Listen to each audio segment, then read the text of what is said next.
പ്രിയപ്പെട്ടവരെ നമസ്കാരം. ഇന്ന് പക്ഷികളുടെ സൗണ്ട് റെക്കോർഡ് ചെയ്യുന്ന ആ എക്യുപ്മെൻറ്റ് ഒന്ന് പരിചയപ്പെടുത്തുക എന്നുള്ളതാണ് ഇന്നത്തെ വീഡിയോയുടെ ഉദ്ദേശം.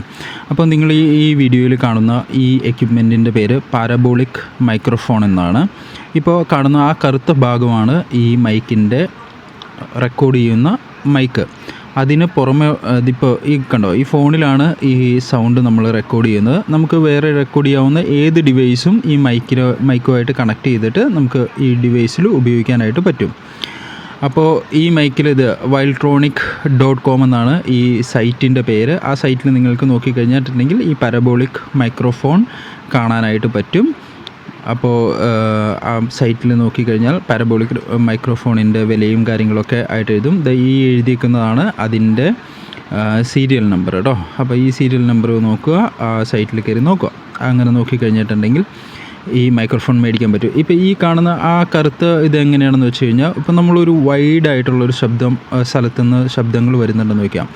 അപ്പോൾ ആ ശബ്ദത്തിനെ ഈ ഒരു കറുത്ത ഭാഗത്തേക്ക് കോൺസെൻട്രേറ്റ് ചെയ്തിട്ട് അത് റെക്കോർഡ് ചെയ്യാൻ വേണ്ടിയിട്ടാണ് ഈ പാരബോളിക് റിഫ്ലക്ടർ ഉപയോഗിക്കുന്നത്. അപ്പോൾ അതിൻ്റെ ചുറ്റുമുള്ള ഈ പരന്ന ഭാഗമുള്ളത് കൊണ്ട് പുറകിൽ നിന്നുള്ള ശബ്ദം നമുക്ക് റെക്കോർഡ് ചെയ്യുമ്പോൾ ശല്യമായിട്ട് വരത്തില്ല. അപ്പം നമ്മൾ ഈ ഫോണിൽ ഇത് റെക്കോർഡ് ചെയ്തിട്ട് ഇപ്പോൾ റെക്കോർഡ് ചെയ്തതെന്ന് നിങ്ങൾ നോക്കിക്കോട്ടോ. ഇപ്പോൾ ഇങ്ങനെ റെക്കോർഡ് ചെയ്ത ശബ്ദം ഞാൻ കേൾപ്പിക്കാം.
ഇനിയുള്ളത് ഈ റെക്കോർഡറിൻ്റെ വിലയെക്കുറിച്ച് പറയാം. 1,35,000 രൂപ കൊടുത്താണ് ഞാൻ ഈ റെക്കോർഡർ വാങ്ങിച്ചത്. ഇത് വാങ്ങിച്ചത് UK നിന്നാണ്. ഇന്ത്യയിൽ ഇത് കിട്ടാനായിട്ട് കുറച്ച് ബുദ്ധിമുട്ടുണ്ട്. എന്നാലും ഓൺലൈനിൽ കിട്ടുമായിരിക്കും. എനിക്കതിനെക്കുറിച്ച് വലിയ ധാരണയില്ല. ഏകദേശം എന്നാൽ ഇപ്പോൾ ഇതിൻ്റെ വില കുറഞ്ഞിട്ടുണ്ട്. ഏകദേശം 85,000-ഓളം രൂപയാണ് ഇപ്പോഴിതിൻ്റെ വില. 85,000 GST അങ്ങനെയുള്ള കുറച്ച് അഡീഷണൽ ചാർജും ഉണ്ട്. പിന്നെ ഇതിൻ്റെ ഒരു ഗുണം എന്താണെന്ന് വെച്ച് കഴിഞ്ഞിട്ടുണ്ടെങ്കിൽ ഇതിൽ ഒരു റെക്കോർഡർ കൂടെ ഉണ്ടായിരുന്നു. അപ്പോൾ ആ റെക്കോർഡറിന് 4 ബാറ്ററി ഇടേണ്ടതുള്ളത് കൊണ്ട് അത് കുറച്ച് ബുദ്ധിമുട്ടായിട്ട് തോന്നി. അപ്പം ഞാനത് ഉപയോഗിക്കാറില്ല. ഞാൻ ഉപയോഗിക്കുന്നത് ഈ റെക്കോർഡറിൽ ഫോൺ കണക്ട് ചെയ്തിട്ടാണ്. അത് നല്ല ഈസിയാണ് കേട്ടോ. നമുക്ക് ഫോൺ കണക്ട് ചെയ്തിട്ട് കോൾ റെക്കോർഡ് ചെയ്യുക എന്നുള്ളത് വളരെ എളുപ്പവുമാണ്. ബാറ്ററിയുടെ അധികം ചാർജും വരുന്നില്ല. അപ്പോൾ നന്ദി.